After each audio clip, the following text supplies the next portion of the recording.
आइए जानते हैं आज के कुछ अंतर्राष्ट्रीय खबरों को। पहले एक नजर आज की हेडलाइंस पर। समीकरण, मोदी सरकार के नए मंत्रिमंडल का खाका तैयार, 13 वकील और 5 इंजीनियर हो सकते हैं शामिल। ममता बनर्जी को भारी पड़ा केस से जज को हटाने की मांग करना, लगा 5 लाख रुपए का जुर्माना। ईमानदार चोर, पुलिस वाले के घर लगाई सेंध, लिखा दोस्त की जान बचानी है, पैसे आते ही लौटा दूंगा सामान। थोड़ी ही देर में शपथ ग्रहण, रविशंकर प्रसाद, प्रकाश जावड़ेकर, हर्षवर्धन समेत कई का इस्तीफा, इन्हें मिला मौका। चिंता, डेल्टा से भी ज्यादा खतरनाक हो सकता है लैम्ब्डा वेरिएंट, अब तक 30 देशों में मिला। सरकारी कर्मचारियों के अरमानों पर पानी, कैंसिल हुई कैबिनेट की बैठक। भ्रामक खबरों से बचे, लीवर खराब कर रहा इम्यूनिटी बढ़ाने वाला गिलोय, आयुष मंत्रालय ने बताई सच्चाई। महंगाई की मार, आने वाले दिनों में और बढ़ सकती है पेट्रोल डीजल की कीमत। दिलीप कुमार के इंतकाल से शोक में डूबा पाकिस्तान, प्रधानमंत्री से लेकर राष्ट्रपति तक ने दिग्गज अभिनेता को ऐसे दी श्रद्धांजलि। दिलीप कुमार के निधन पर शाहिद अफरीदी का ट्वीट हुआ वायरल। प्रधानमंत्री नरेंद्र मोदी सरकार की नई कैबिनेट का खाका तैयार हो गया है। मोदी सरकार की नई कैबिनेट में 4 पूर्व मुख्यमंत्रियों को शामिल करने की संभावना है। इसमें 18 पूर्व राज्य मंत्री और 39 पूर्व विधायकों को शामिल किया जा सकता है। बताया जा रहा है कि प्रधानमंत्री ने अपनी नई टीम में 23 ऐसे सांसदों को चुना है जिन्होंने 3 बार या उससे अधिक चुनाव जीता है। ऐसी संभावनाएं जताई जा रही है कि आज शाम करीब 43 मंत्री शपथ लेंगे। कैबिनेट में 11 महिलाओं को भी मौका दिया जाएगा। इसके साथ साथ कैबिनेट में 13 वकील, 6 डॉक्टर, 5 इंजीनियर होंगे।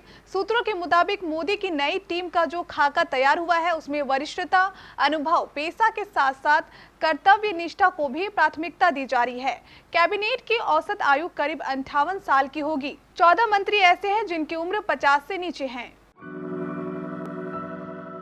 कोलकाता हाईकोर्ट ने बंगाल की सीएम ममता बनर्जी पर एक केस से जज को हटाने की मांग करने पर 5 लाख रुपए का फाइन लगाया है।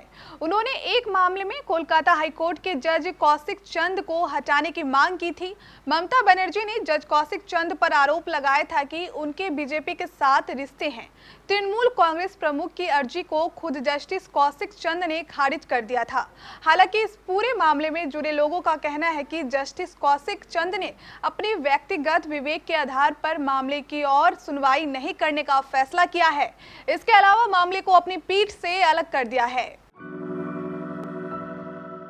मध्य प्रदेश के भिंड में चोरी का एक ऐसा मामला सामने आया है जहां आरोपी ने चोरी करने के बाद एक माफीनामा भी छोड़ा है। दरअसल भिंड में एक पुलिस वाले के घर से कीमती सामान चुराने के बाद चोर ने एक माफीनामा लिखकर वहां छोड़ दिया। इस पर लिखा था कि वो पुलिस वाले के घर से चोरी इसलिए कर रहा है क्योंकि उसे अपने दोस्त की जान बचानी है और जल्द ही चुराया हुआ पैसा वापस कर देगा।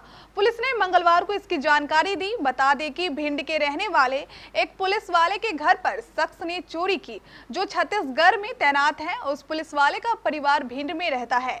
कोतवाली पुलिस स्टेशन के एएसआई कमलेश कतारे ने इसके बारे में बताया। थोड़ी ही देर केंद्रीय मंत्री परिषद में विस्तार होने जा रहा है। मंत्रिमंडल विस्तार से पहले कई मंत्रियों की छुट्टी हो गई है। कैबिनेट फेरबदल और विस्तार से पहले प्रधानमंत्री नरेंद्र मोदी ने मंत्री पद से संभावित चेहरों के साथ अपने आधिकारिक आवास पर मुलाकात की। बैठक में ज्योतिरादित्य सिंधिया और सर्बानंद सोनोवाल सभी संभावित मंत्री मौजूद थे।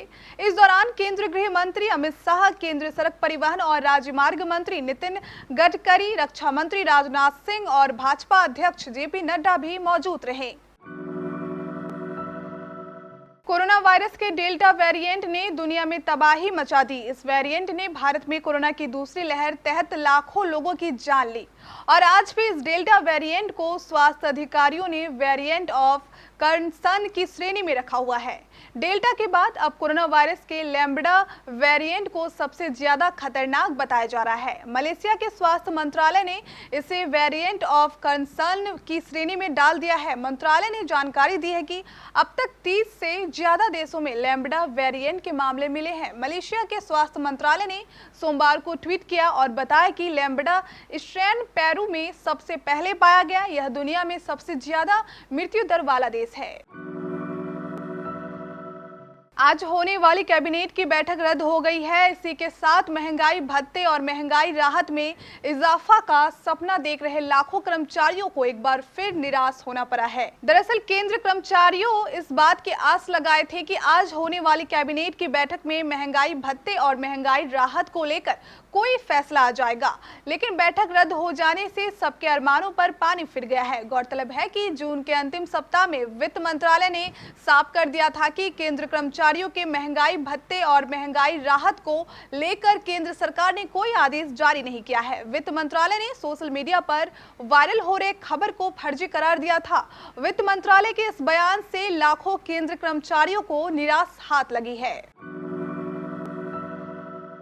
कोरोना से बचाव और इम्यूनिटी बढ़ाने के लिए इस समय लाखों लोग गिलोय का सेवन कर रहे हैं। इसके स्वास्थ्यवर्धक गुणों को देखकर ही इस जड़ी बूटी को अमृत के समान माना गया है। लेकिन हाल ही में एक रिपोर्ट आई थी जिसमें कहा गया था कि मुंबई में पिछले साल सितंबर से दिसंबर के बीच गिलोय के सेवन से होने वाले लीवर डैमेज के करीब 6 मामले देखे गए थे। अब आयुष मंत्रालय ने इस पर कहा है कि गिलोय को लीवर डैमेज से जोड़ना पूरी तरह से भ्रम पैदा करने वाली बात है। देश में पेट्रोल और डीजल की कीमतों ने आसमान छू लिया है। कोरोना काल में पेट्रोल की कीमतों ने लोगों को हलकान किया हुआ है। पिछले महीने से हर दूसरे दिन ईंधन की कीमतें बढ़ रही है। सरकारी तेल विपणन कंपनियां अंतर्राष्ट्रीय कच्चे तेल की कीमतों में मजबूती के कारण कीमत बढ़ा रही है। सरकार भी तेल पर लगने वाले टैक्स में कटौती करने के पक्ष में नहीं है। मई के पहले सप्ताह से 35 से अधिक बार पेट्रोल और डीजल की कीमत में बढ़ोतरी हुई है। इस दौरान ईंधन की दरों में 7 से 8 रुपए प्रति लीटर की वृद्धि हुई। ओएमसी पर दरों को बनाए रखने का दबाव है क्योंकि देश में पेट्रोल और डीजल दोनों की कीमतें अब तक के उच्चतम स्तर पर है। हालांकि यह संभावना नहीं है कि वैश्विक स्तर पर कच्चे तेल की कीमतों में वृद्धि को देखते हुए दरों को बनाए रखने में सक्षम होंगे।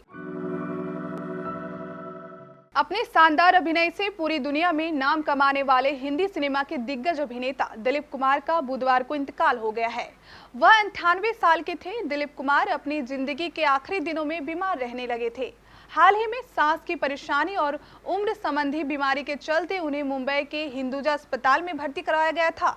दिलीप कुमार के निधन से भारत ही नहीं बल्कि पड़ोसी मुल्क पाकिस्तान में भी शोक का माहौल है। उनका जन्म पाकिस्तान के खैबर पख्तूनख्वा प्रांत में हुआ था। ऐसे में दिग्गज की वहां से ढेर सारी यादें जुड़ी हुई है। वहीं उनके इंतकाल पर पाकिस्तान की राजनीतिक और फिल्मी हस्तियों ने शोक जताया है और उन्हें सोशल मीडिया पर याद कर श्रद्धांजलि भी दी है। पाकिस्तान के राष्ट्रपति से लेकर प्रधानमंत्री तक कई हस्तियों ने दिग्गज अभिनेता को श्रद्धांजलि दी है। बॉलीवुड एक्टर दिलीप कुमार के निधन पर पाकिस्तान के पूर्व क्रिकेटर शाहिद अफरीदी ने एक ट्वीट किया है जो खूब वायरल हो रहा है। अफरीदी ने ट्वीट में लिखा है कि उनका जाना खैबर पख्तूनख्वा से लेकर मुंबई तक और पूरी दुनिया के फैंस का बड़ा नुकसान है। दिलीप कुमार का असली नाम यूसुफ खान था और अफरीदी ने अपने ट्वीट में इसका भी जिक्र किया है। अफरीदी ने लिखा कि जो भी अल्लाह का बंदा है उसे उसके पास जाना ही होता है। दिलीप कुमार का निधन 7 जुलाई को हिंदुजा हॉस्पिटल में हुआ। दिलीप कुमार पिछले कुछ समय से काफी बीमार चल रहे थे। 1 महीने के अंदर उन्हें 2 बार हॉस्पिटल में भर्ती कराना पड़ा था। ये थी कुछ हमारी अंतर्राष्ट्रीय खबरें। स्थानीय खबरों को जानने के लिए चलेंगे प्राइम स्टूडियो।